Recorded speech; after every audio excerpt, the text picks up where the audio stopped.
Well, when I was watching my video lecture on intelligence, I discovered that there was a gap there kind of towards the beginning where I intended to show you some pathetically humorous IQ classifications that were actually in use, oh, maybe just prior to me beginning my career.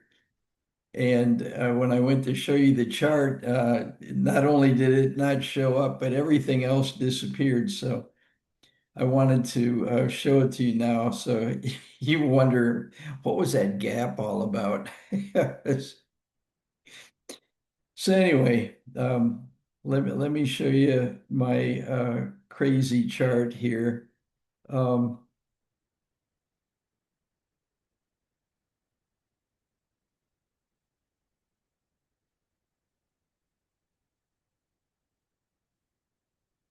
Share.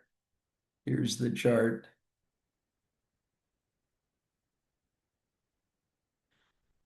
Okay.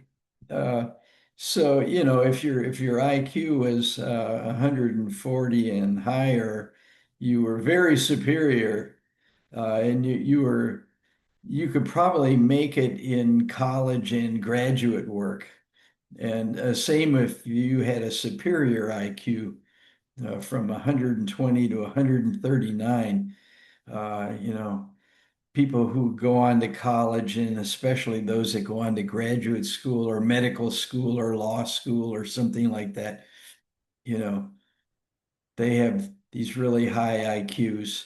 Uh, but what now we call above average, they were calling bright, 110 to 119. Well, you can go to college, but you probably wouldn't go beyond a bachelor's degree or something. Um, and if you had average intelligence, they were saying that was 90 to 109. Well, you could graduate from high school. College is dubious. I think in other parts of the video lecture, we pointed out that there are all kinds of people with average intelligence that succeed at college. But back when they made this intelligence test, they said college is dubious if you have average intelligence.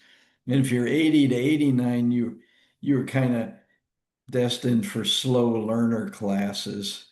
Um, and borderline slow 70 to 79 slow learner retarded classes. But here's the really ridiculous terms in this old IQ classification chart, and that is if your IQ is between 50 and 69, you are a moron.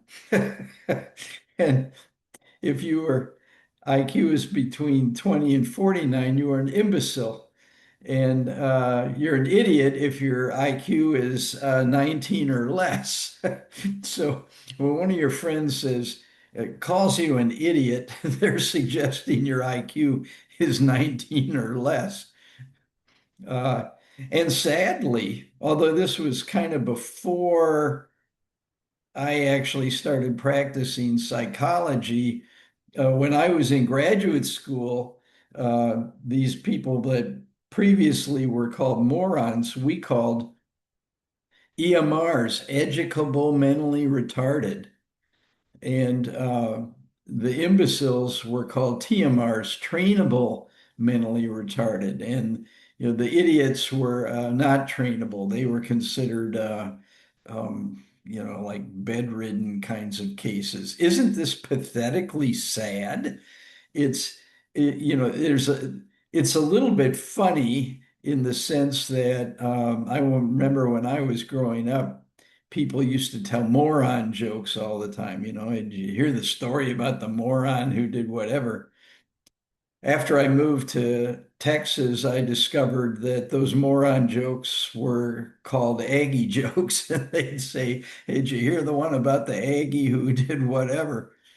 Um, on a side note, I had a roommate when I was in graduate school, whose father was a graduate of Texas A&M. And I remember before a football game between Baylor and A&M, his dad came to our apartment and brought a bunch of his friends together, and all these Aggies were sitting around telling Aggie jokes. So anyway, just for fun, I just wanted to show you this pathetically goofy uh, classification chart that at one time people took seriously. That's all.